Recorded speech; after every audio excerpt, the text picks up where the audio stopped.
Hello, my name is Tosin, and if I haven't met you before, welcome here. And if I have met you before, welcome back. I'm so glad that you are here.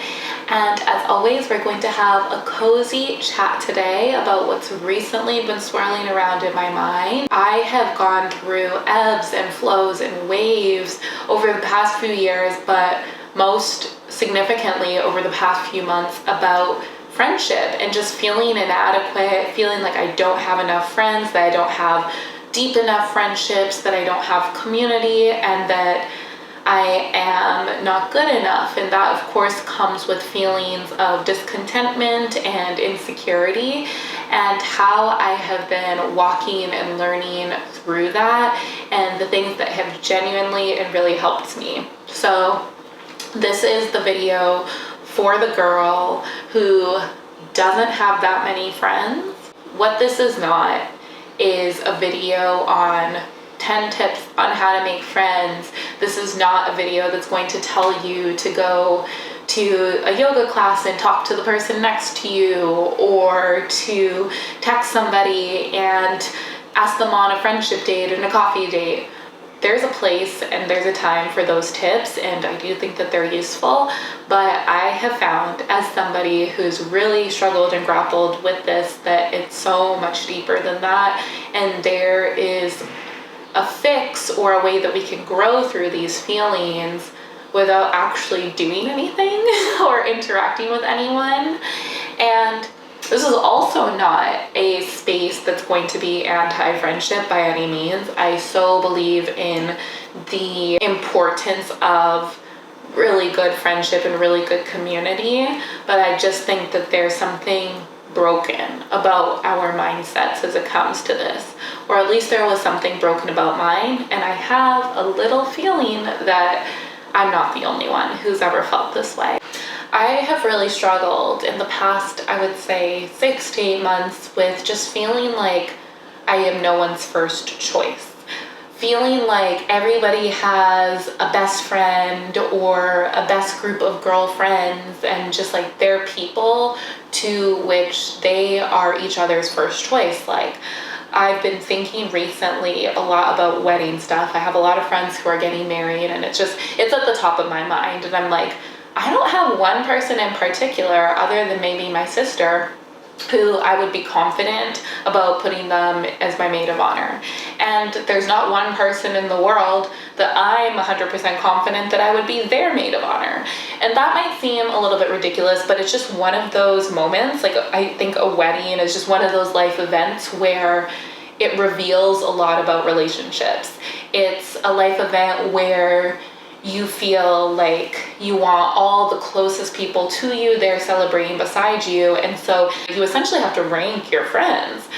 Outside of something like a wedding, there's no way to really know who is whose best friend unless they're offering up that information and they're labeling people. You choose a maid of honor and you are declaring to the world that this is my best friend, and then you choose bridesmaids, and so you're again declaring to the world that this is my inner circle, and then you invite other people to the wedding and you've announce to the world that these are the people who are important to me, and then some people don't get an invite at all, and so it kind of starts to rank your circles in a way.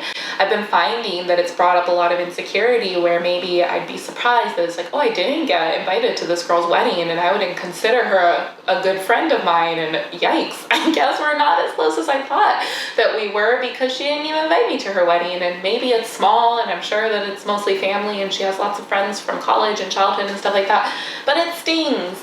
And there's been other little things too, where there's the classic Instagram FOMO, where I've actually, and this is a practice that I've had for years now, where I'll often mute my friends on Instagram. And it's not out of a place of maliciousness, but I don't like the feeling of starting to grow resentment about or thinking about anyone in any type of negative way because of social media. And so if somebody is posting something, like even politically, that I'm really disagreeing with, or if I am seeing them live their life and hang out with friends, or even if it's something as simple as like body confidence issues where they post pictures in their swimsuit and I'm finding myself envious, I just like mute them. I don't want how I treat somebody to be at all influenced by their social media behavior or how I view their social media. And so if I'm finding myself getting catty and thinking things at the back of my head when I'm talking to somebody because I saw that last week they went to dinner and they didn't invite me, then it's going to affect the way that I am in our friendship and the way I show up in our friendship. And I don't want that. So I would rather mute them on Instagram, not see any of that, and be able to just be so excited when I see them in person because I have no clue about what else is going on in their life other than if it's something we've actually had a conversation about. And it also keeps me really accountable to ask my friends questions, to text them, to be checking up on them so that we can actually communicate and learn and be up to date on what's going on in each other's lives rather than me passively consuming that information through social media. To each their own. Some people might find that to be extreme, some people might not, but that's just how I handle things. And so all that to say that between the wedding stuff and social media doing what social media does, and also just like me moving through the world as an anxious person and overthinking little things like, oh, when I said hi to her the other day, she didn't seem that excited to see me, or somebody gave me a certain look that one day, and just dwelling on those facts, I found myself being really in an insecure place about my friendships. And it's been something that I have had to really come out of and come off of because it's really caused a lot of discontentment. I consumed a lot of content about how to make friends and how to make more friends, and I really thought that my issue was that I was not being intentional enough in my friendships and that I just needed to find better friends or somehow seek out the type of girls who needed and wanted friendship as badly as I did, and I needed to pursue them. And I think that to some extent that was true, that there is an important need to reach out to your friends, but a couple of assumptions that I noticed that I was making that were not productive is the assumption that people's lives are full. I would assume that certain women were too busy for me and that they didn't want me to reach out. I would count out a whole bunch of people who I might have wanted to connect with because I'm like, well, she seems way too busy and she doesn't want to hang out with me anyway, so I should just not even ask. And that was coming from a place of fear of rejection when it really came down to it, because what's the worst that could happen if I reach out to somebody who seems really busy and they say, no, I can't hang out with you, I'm too busy? There's not really much harm in that except for to my ego. And so what I had to realize for myself and admit to myself was, this is less about people's busyness and availability and more about your pride.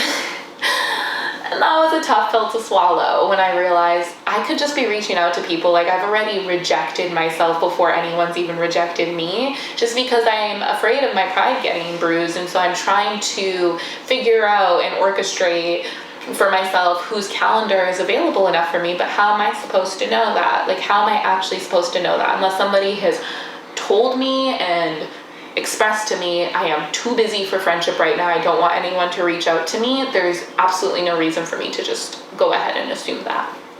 That was one of my assumptions. Another assumption I was making is that people's lives were abundantly overfilled with friendship.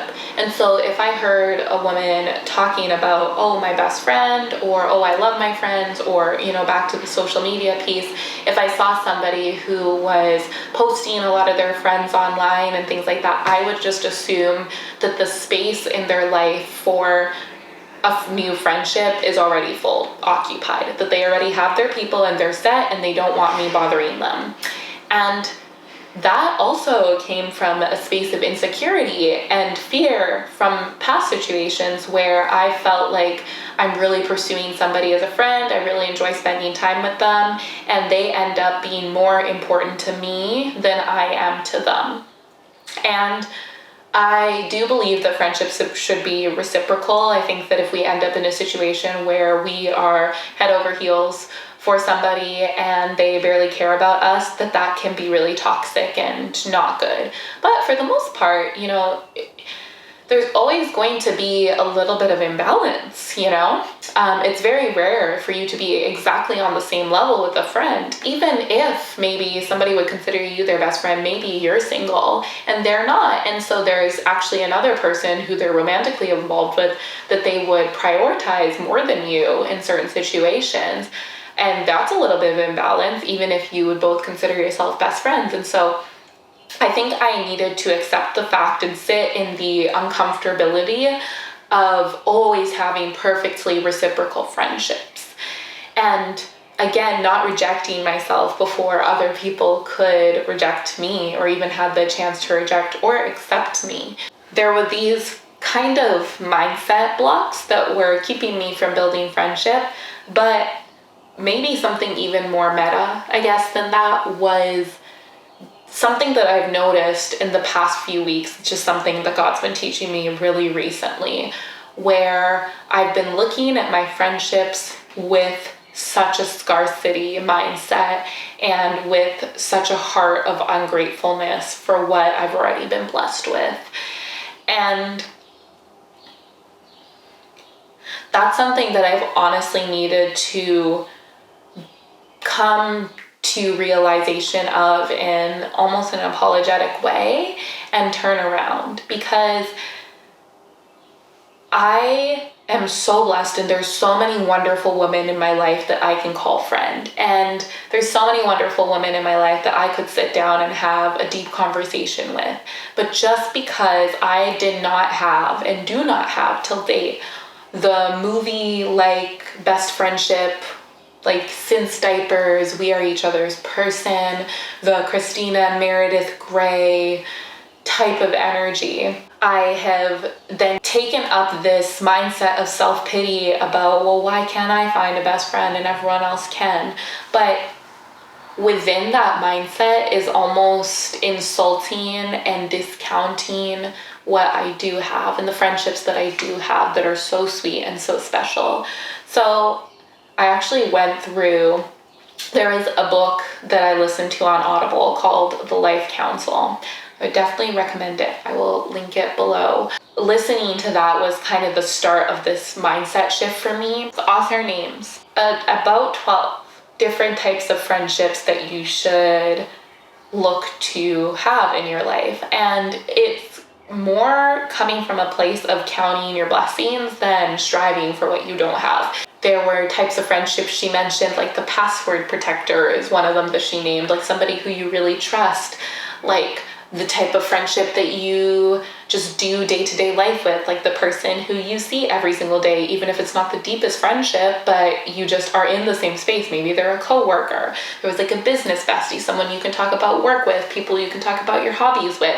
And the emphasis in this book was that a set of different people can fulfill all these different needs you have relationally in your life, and you can live a full and abundant life filled with wonderful friendships without one singular person fulfilling all these needs. What I had fallen victim to the belief of is that there had to be one person, one bestie who'd fill all these roles, or one girl group, like 3 friends, and we all fulfill all those roles for each other. But once I had listened to that book, I went through it with like a pen and a journal in hand, and it was a pretty short audiobook, and I listened to it throughout a day, and I was just doing laundry, and every once in a while I would stop and sit and journal for a while. And I wrote down names next to each one of these life council members that she had identified in the book, and it was so helpful to be able to see the abundance of friendships I had and people who I could go to for these certain little things, rather than just coming from a place of lack. And that was a real shift for me. And I also had some other moments and thoughts and just things that allowed me to realize that it's more of a mindset problem than it is an actual friendship problem. And yes, there are some elements, like I would still love to have like that one girl, that one best friend, and I think that that will naturally come over time. And I'm still so young, and there's so many friendships that could grow into who knows what over the years. But seeing that, like, wow, like I really do have all these great people was very helpful. And it's something that I would recommend that you do yourself if you're feeling this way as well, is sitting down and taking note of and really like documenting and indexing and putting it down to paper, the friends that you do have and the people you have in your life. It does a few things. It's just like a very physical manifestation of count your blessings. And so it allows you to see, wow, like look at how many friends I have. It does allow you to identify the gaps and be like, wow, like my heart is really yearning for somebody who maybe I'm in contact with every day. Like maybe you work from home and there's no one who you frequent that much, and just knowing that, okay, maybe that is where I need to follow those more typical friendship tips of maybe in my workout class in the morning, I should get to know that one girl who I see all the time, or the person at the coffee shop, just so that that space in my life can be filled. Or maybe I am lacking somebody who I can go to for deep conversations who I really trust, and I need to dive into one of my friendships a little bit more to intentionally curate that and make sure that I'm having coffee dates and dinners, and that our conversation gets a little bit more deeper and less surface. It can help you to more specifically identify the places of lack and know what you're yearning for, so that you can actually do something about it, rather than just stewing and becoming resentful and getting really discouraged. And it can also help you to see what you have. It also is really great accountability for keeping up with certain friendships. And so it can be easy to always be searching for the next thing, always be searching for that future person who has potential to become like your best friend forever, soul sister. But then in pursuit of that, it's easy to forget the people who are currently in your life now and not to foster those friendships. So I found that writing those names down kind of gave me a list of people where it's like, I should text this person at least once a month and see if I can get together with them so that our friendship can continue to grow. Because when it really comes down to it, that relationship that so many of us covet, that best friendship, it needs time. That's the one ingredient that you cannot fake, you cannot force. It just needs time. And you can't predict who that person could be for you. So in fostering the friendships that you've been blessed with today, one of those people may one day become that soul sister, but that can't happen unless you appreciate your future soul sister in the time when she was just a friend acquaintance, somebody cool who you see at school or at work. And I think that that's something that was lost on me and might be lost on you. So I hope that this was encouraging for you. I know that it's been so encouraging for me to change my mindset around friendship. I just want to affirm that you do deserve great friends. There is nothing wrong with you. You are wonderful and a joy to be around, and you will find those people, if you haven't already yet, who are going to be so special to you. Thank you so much for spending time with me, and I'll talk to you very soon. Bye.